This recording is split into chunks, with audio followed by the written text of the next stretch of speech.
नमस्कार, म रेशमा थापा मगर। आजको क्लासमा हामी super normal growth, super natural अथवा नन कन्स्ट्यान्ट ग्रोथ मोडलको बारेमा पढ्छौं।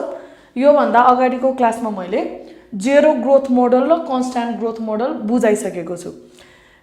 कसरी चिन्नु पर्यो भने डिभिडेन्ड बढ्दैन, एउटै भइरहेको छ भने जेरो ग्रोथ मोडल भनेको थियौं।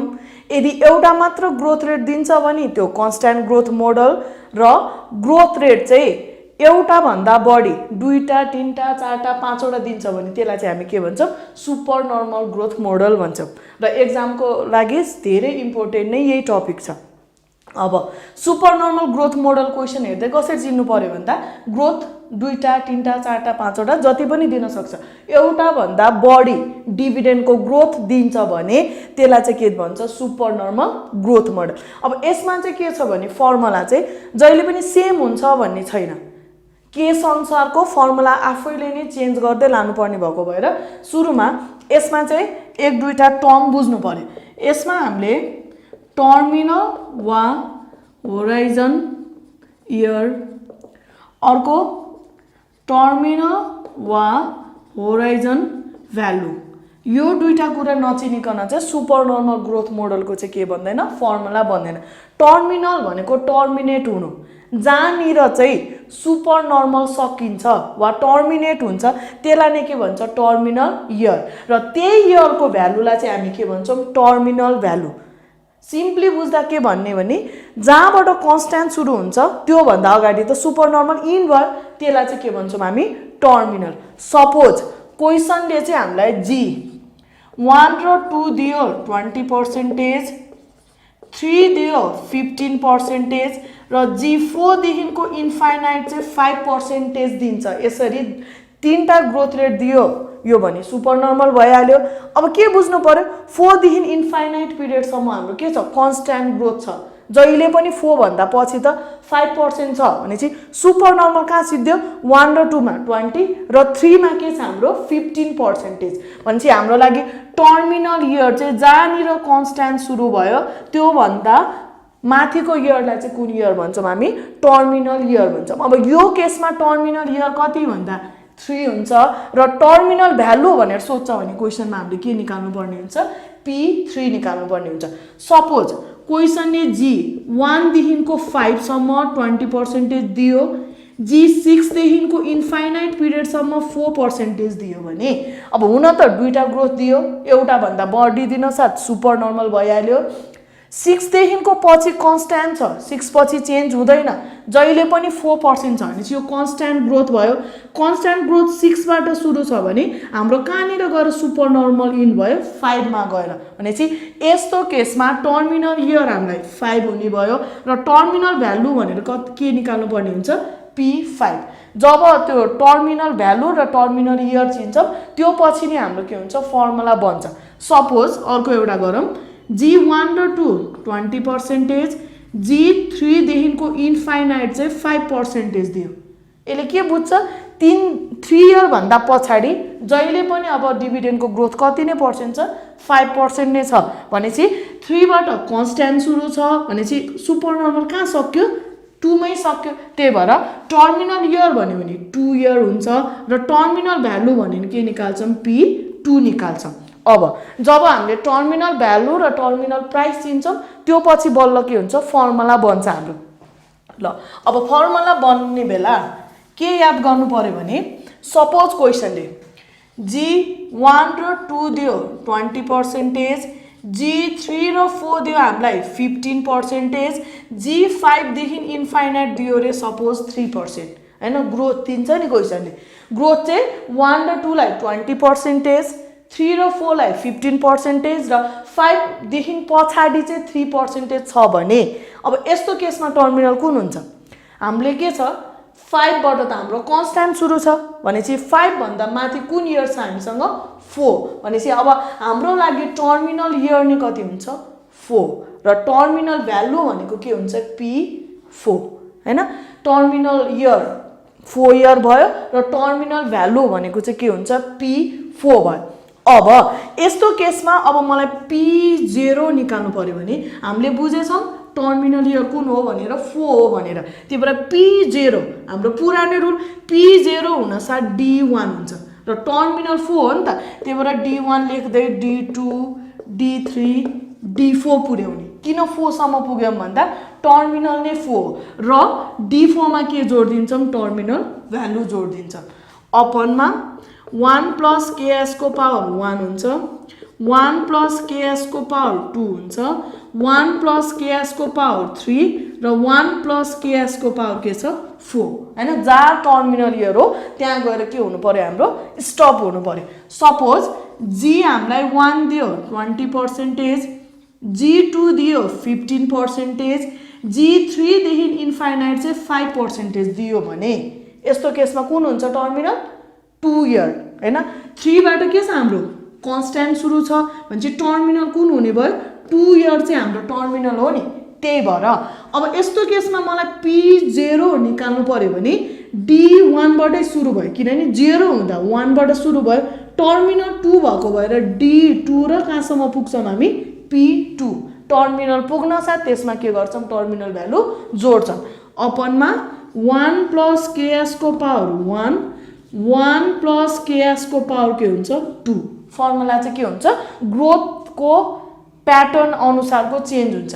त्यही भएर सुरुमा टर्मिनल इयर र टर्मिनल भ्यालु चिन्नु पर्यो र P0 निकाल्दा D1 बाट सुरु गरेर कहाँसम्म पुग्नु पर्यो टर्मिनल इयर सम्म पुग्नु पर्ने हुन्छ। अब P0 सोध्दा हामीले के गर्यौं D1 बाट सुरु गर्यौं। यो केसमा टर्मिनल 4 थियो त्यही भएर हामी 4 सम्म पुग्यौं। सपोज क्वेशनले P1 सोध्यो भने P0 हुँदा D1 थियो भने P1 हुँदा अब एक स्टेप बढेर के हुन्छ हामीलाई D2। अब अघि जस्तै D3 D4 र P4 सम्मै पुग्नु पर्यो हैन। D2 D3 D4 र कहाँसम्मै पुग्छौं हामी P4 सम्मै पुग्छौं। अपन जहिले पनि स्टार्ट गर्दा 1 + ks को पावर 1 नै, यहाँ 2 भएर 2 आउँदैन किनभने टाइम भ्यालु अफ मनीको हिसाबबाट जहिले पनि स्टार्ट कहाँबाट छ 1 1 + ks को पावर 2 र यसलाई चाहिँ 1 + ks को पावर के गर्छौं 3। P0 हुँदा D1 बाट स्टार्ट गर्यौं, P1 हुँदा D2 बाट स्टार्ट गर्यौं। अब P2 सोध्यो भने हाम्रो के हुन्छ D3 D4 र के हुन्छ P4।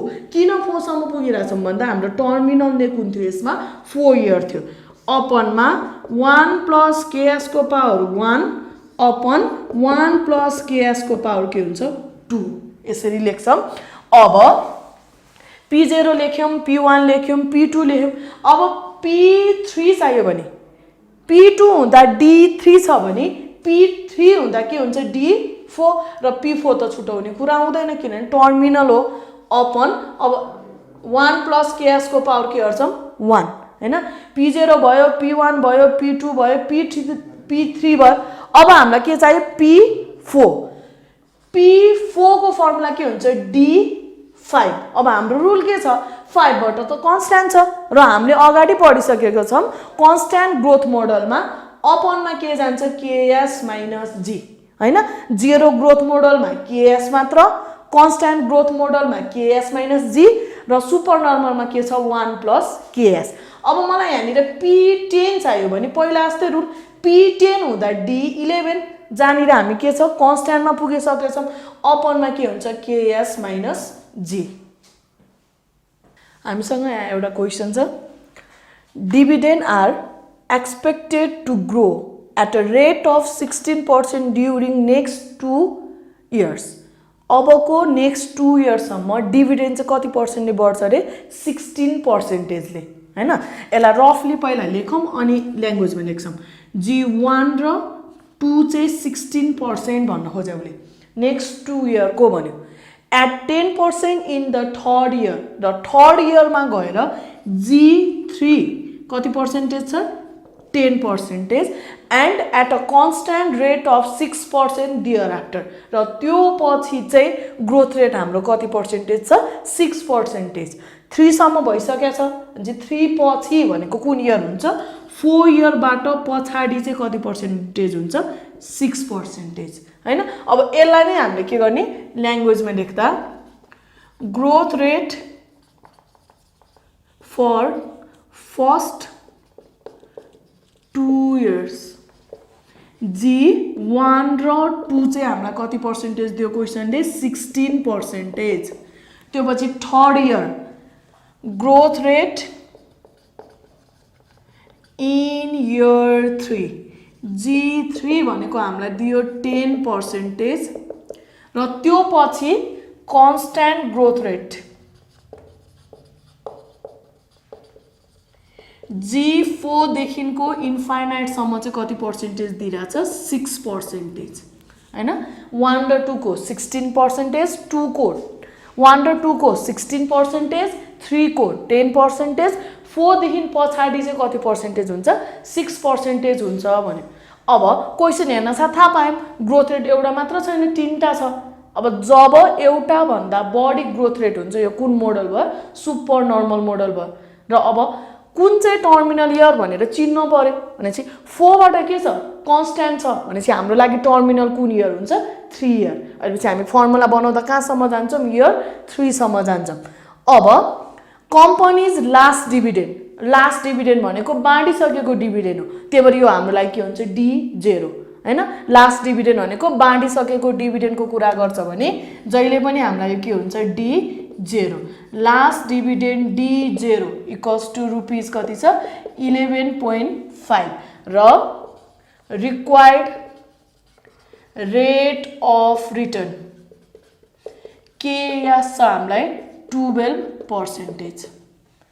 ए नम्बरमा calculate the value of stock today stock को भ्यालु टुडे भने भ्यालु अफ स्टक टुडे आजको टाइमलाई हामी जहिले पनि 0 टाइम भन्छौं र हामीलाई के सोध्यो P0 र फर्मुला एकचोटी सम्झिने जब टर्मिनल इयर 3 हुन्छ हाम्रो P0 को फर्मुला के हुन्थ्यो D1 + D2 + D3 सम्म पुग्छौं किनभने टर्मिनल नै कुन हो हाम्रो लागि यहाँ 3 इयर नबिर्सिने यहाँनिर हामीलाई टर्मिनल इयर भनेकै कुन इयर हो 3 इयर र टर्मिनल भ्यालु भनेको कुन निकाल्नु पर्ने हुन्छ P3 र P0 को लागि पनि यो सबै नै निकाल्नु पर्यो भनेपछि P0 भनेपछि P3 terminal year terminal 3 year हुन साथ P0 0 भनेपछि कहाँबाट स्टार्ट हुन्छ एक स्टेप बढेर D1 plus D2 plus D3 plus के गर्छौं P3 एक स्टेप बढ्दै गयौं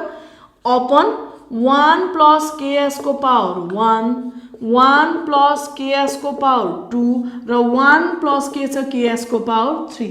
क्वेशनमा हामीलाई जस्ट के मात्र दिएको छ D0 मात्र दिएको छ त्यहाँबाट हामी D1 D2 D3 P3 निकाल्नु पर्यो अनि ks त क्वेशनले दिइसकेको छ भनेपछि यसको लागि पहिला हामीले के गर्नुपर्ने हुन्छ वर्किङ नोट गर्नुपर्ने हुन्छ। यहाँ वर्किङ नोट गरौँ D1 को फर्मुला के हुन्छ D0 1 + G D0 हामीलाई क्वेशनले दिएको छ 11.5 ग्रोथ रेट लेख्ने बेला नझुकिने हैन ग्रोथ कुन इयर को डिभिडेन्ड निकाल्दै छौं 1 इयर को डिभिडेन्ड निकाल्दै छौं भने ग्रोथ पनि 1 इयर कै राख्ने कति छ 1 इयर को ग्रोथ 0.16 र यो गर्दा फेरि हाम्रो कति आउँछ 13.34 D1 निकाल्यौं।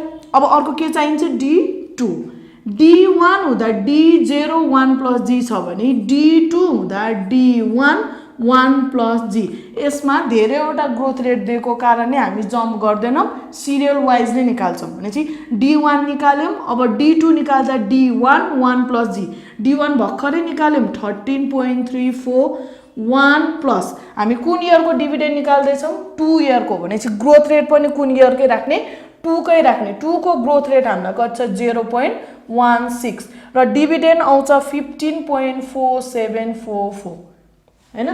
अब D1 भयो D2 भयो अर्को के चाहिन्छ हामीलाई D3 भनेपछि के हुन्छ फर्मुला D2 1 + G D2 छ हामीसँग 15.4744 1 प्लस अब थर्ड इयर को डिभिडेन्ड निकाल्दै छौं भने थर्ड इयर के ग्रोथ राख्ने 0.10 यो गर्दा फेरि हाम्रो आउँछ 17.02184 र D1 भयो D2 भयो D3 भयो। अब P3 चाहिन्छ एक स्टेप बढी निकाल्दियौं पहिला D4 भन्यो भने D3 1 प्लस जी भयो D3 निकाल्यौं 17.02184 1 प्लस अब 4 इयरको ग्रोथ कति छ हामीसँग 0.06 छ भन्दाखेरि यो हामीलाई आयो 18.043 हैन यति पछि D1 निक्ल्यो D2 निक्ल्यो D3 निक्ल्यो D4 निक्ल्यो अब के चाहियो हामीलाई P3 प्राइसको केसमा के छ एक स्टेप अगाडि बढ्छौं P0 हुँदा D1 छ भने अब P3 हुँदा D कति चाहियो 4 बाट के छ हाम्रो कन्स्ट्यान्ट सुरु छ भने यसमा के लेख्छौं KS - G लेख्छौं D4 हामीले निकाल्यौं 18.043 KS निकाल्यौं 0.12 र ग्रोथ कुन राख्ने भनेर नझुकिने किनभने 4 इयरबाट कन्स्ट्यान्ट छ भने चाहिँ अब यो कन्स्ट्यान्टकै फर्मुला युज गरेको भएर हामी ग्रोथ पनि कुनले राख्छौं कन्स्ट्यान्टै राख्छौं कन्स्ट्यान्ट ग्रोथ कति छ हामीसँग 0.06 र यो गर्दा फेरि हाम्रो आयो ₹300.719 हामीलाई D1 चाहिन्थ्यो D1 निकाल्यौं D2 D3 निकाल्यौं जहिले पनि फर्मुला भन्दा एक स्टेप बढी निकाल्दिने सपोज D4 चाहिन्थ्यो भने D5 सम्म निकाल्ने P3 हुँदा D4 छ 4 बाट कन्स्ट्यान्ट सुरु त्यही भएर अपरमा के आयो KS - G यहाँबाट सल्भ गर्दा फेरि हाम्रो के आयो P3 अब यहाँ लगेर राखौं D1 भनेको 13.34 KS भनेको 0.12 को power 1 plus D2 निकाल्यौं 15.4744 upon 1 plus 0.12 को पावर 2 प्लस D3 भनेको हामीसँग छ 17.02184 प्लस P3 D4 हैन के चाहिएको छ P3 भनेको 300.719 अपन 1 प्लस 0.12 को पावर कति गर्छौं 3 हैन र यो सल्भ गर्दा हाम्रो आयो 250.38 हैन यो के निस्क्यो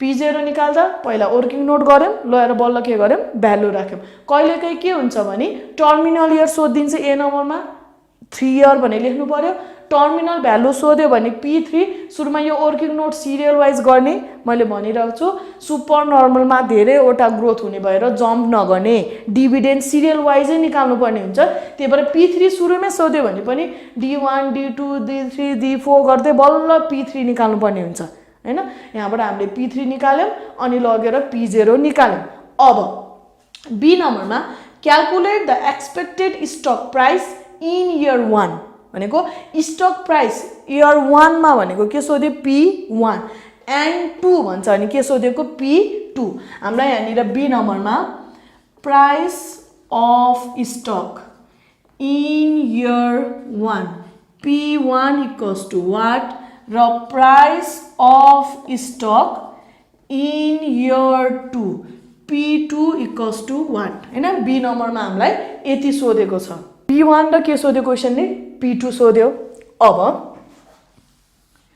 P1 को फर्मुला लगाउँ हामीले भनेछौं P0 हुँदा एक स्टेप गयो D1 त्यस्तै P1 हुँदा के हुन्छ D2 हैन र टर्मिनल 3 भएको कारणले सुरुमा D2 plus D3 plus P3 गर्नुपर्ने भयो 1 प्लस KS को पावर 1 अपन 1 प्लस KS को पावर के छ 2 फर्मुला D2 भनेको हामीले निकालिसकेको छौं 15.4744 अपन KS भनेको हामीलाई क्वेशनले दिएको छ 0.12 को पावर 1 प्लस D3 भनेको 17.02184 प्लस P3 भनेको 300.719 डिवाइडेड बाइ 1 प्लस 0.12 को पावर 2 र यो सल्भ गर्दा फेरि हाम्रो आन्सर आउँछ 267.09 हैन पहिले वर्किङ नोट गरिसकेको हुन्छ